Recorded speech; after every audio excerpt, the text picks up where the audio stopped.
ನೀರು ನುಗ್ಗಿದ್ರ ಚಿಂತಾಮಣಿ ಸುದ್ದಿ. ಪುಷ್ಪ cinema style ಅಲ್ಲಿ ರಕ್ತ ಚಂದನ ಸಾಗಿಸುತ್ತಿದ್ದ ಗ್ಯಾಂಗ್ ಸೆರೆ.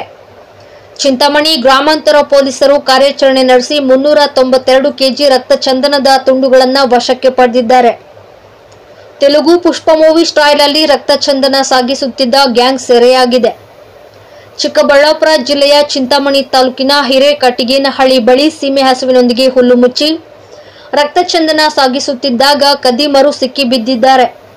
ಲಕ್ಷಾಂತರ ರೂಪಾಯಿ ಬೆಲೆ ಬಾಳುವ ರಕ್ತ ಚಂದನವನ್ನ ವಾಹನದಲ್ಲಿ ಸಾಗಿಸುತ್ತಿದ್ದಾಗ ಚಿಂತಾಮಣಿ ಗ್ರಾಮಾಂತರ ಪೊಲೀಸರು ಕಾರ್ಯಾಚರಣೆ ನಡೆಸಿ ಕಳ್ಳರನ್ನ ಸೆರೆ ಹಿಡಿದಿದ್ದಾರೆ. ಇನ್ನು ಪೊಲೀಸರನ್ನ ನೋಡುತ್ತಿದ್ದಂತೆ ಪರಾರಿಯಾಗಲು ಆರೋಪಿಗಳು ಯತ್ನಿಸಿದ್ದಾರೆ. ಹೀಗಾಗಿ 2 ಕಿಲೋಮೀಟರ್ ಓಡುತ್ತಾ ಬೆನ್ನಟ್ಟಿದ್ದ ಪೊಲೀಸರು ಕೊನೆಗೂ ಆರೋಪಿಗಳನ್ನ ಸೆರೆ ಹಿಡಿಯುವಲ್ಲಿ ಯಶಸ್ವಿಯಾಗಿದ್ದಾರೆ. ಇಬ್ಬರು ಕಳ್ಳರನ್ನ ಬಂಧಿಸಲಾಗಿದ್ದು 392 ಕೆಜಿ ರಕ್ತ ಚಂದನದ ತುಂಡುಗಳನ್ನು ವಶಕ್ಕೆ ಪಡೆಯಲಾಗಿದೆ. ಇನ್ನುಳಿದ ಕಳ್ಳರ ಸೆರೆಗೆ ಪೊಲೀಸರು ಬಲೆ ಬೀಸಿದ್ದು ಗ್ರಾಮಸ್ಥರ ಸಹಕಾರದಿಂದ ಪೊಲೀಸರು ಕಾರ್ಯಾಚರಣೆ ನಡೆಸಿದ್ದಾರೆ.